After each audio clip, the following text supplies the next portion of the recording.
अ, मैं यशवंत कुशवाहा आप सभी को अपने यूट्यूब चैनल ऑल टाइम स्टूडेंटो इंडिया में हार्दिक अभिनंदन करता हूं।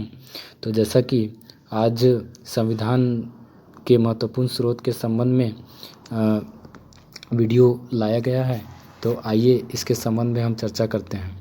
तो जब हमारे देश में संविधान सभा का निर्माण किया गया अर्थात गठन किया गया, तो संविधान सभा के पास एक समस्या थी कि आखिर जो संविधान का निर्माण किया जाएगा तो वो किस आधार पर किया जाएगा, और फिर उसमें कौन कौन से जो है उपबंध जोड़े जाएं, और फिर उनके जो स्रोत है वो कहाँ से लाए जाएं। तो इस स्थिति में संविधान सभा ने यह निर्णय लिया कि जो संविधान के स्रोत होंगे वो विश्व के जितने भी देश हैं जिनसे हमें कुछ आउटपुट प्राप्त हो, तो उनके संविधानों का मंथन करके अपने देश में संविधान निर्माण के लिए उन सारे प्रोविज़न को जोड़े जाएं।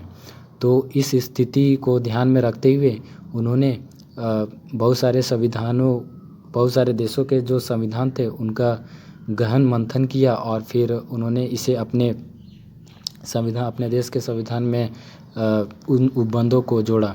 तो आइए देखते हैं कि कौन कौन से ऐसे उपबंध थे जो कौन कौन से देश थे उनसे लिए गए हैं। तो पहला जो उपबंध था वो अपने ही देश से लिया गया था, जो कि अंग्रेज़ों के शासनकाल के दौरान लाया गया था। तो पहला था, भारतीय संविधान का अधिकांश भाग भारत शासन अधिनियम 1935 से लिया गया था। तो जो भारत शासन अधिनियम 1935 लाया गया था, तो उसमें जो है कि बहुत सारे ऐसे प्रोविज़न थे जो कि हमारे संविधान में जोड़े गए। उसके बाद जो है कि अगला क्रम जो है इसमें लाया गया था ब्रिटेन के संविधान से प्राप्त स्रोत। तो संसदीय व्यवस्था जो पार्लियामेंट्री सिस्टम थी वो ब्रिटेन के संविधान से लाया गया था। उसके बाद विधि का शासन, मतलब जो भी शासन किया जाएगा वो विधि के अंतर्गत ही किया जाएगा।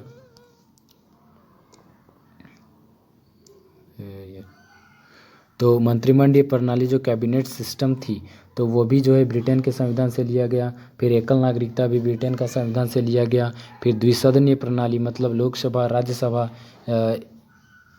इस संबंध में जो प्रणाली थी वो भी ब्रिटेन के संविधान से लिया गया।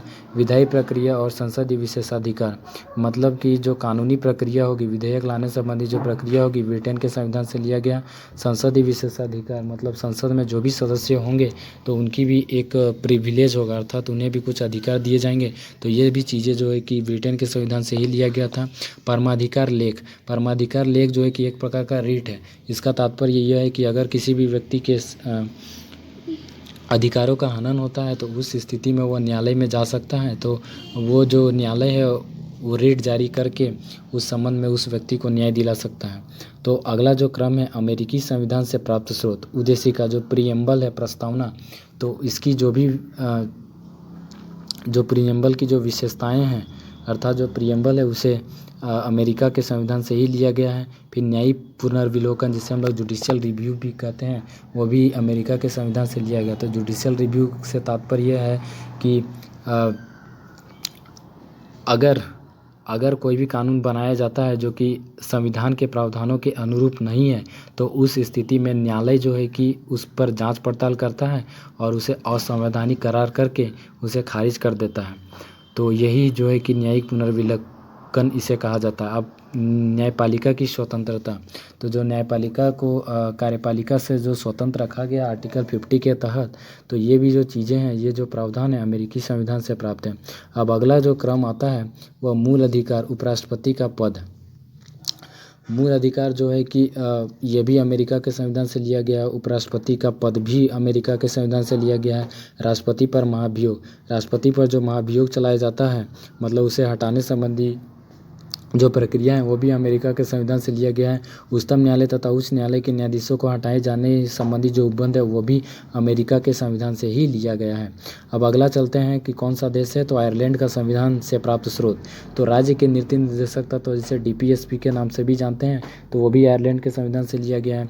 राष्ट्रपति के निर्वाचन भी आयरलैंड के संविधान से लिया गया है।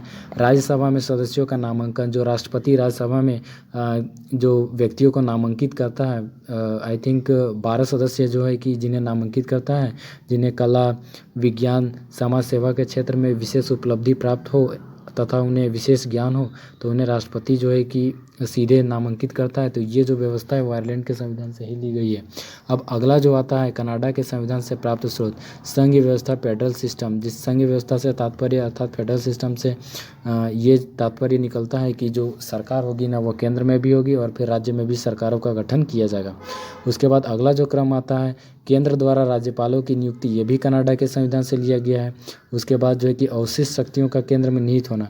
तो आप सभी को पता होगा कि जो संविधान की 7वीं अनुसूची में केंद्र सूची, राज्य सूची एवं समवर्ती सूची है। तो केंद्र सूची के अंतर्गत जो कानून बनाने का अधिकार है वो केंद्र को है, राज्य सूची के अंतर्गत राज्य को, समवर्ती सूची के अंतर्गत जो है कि तीनों को।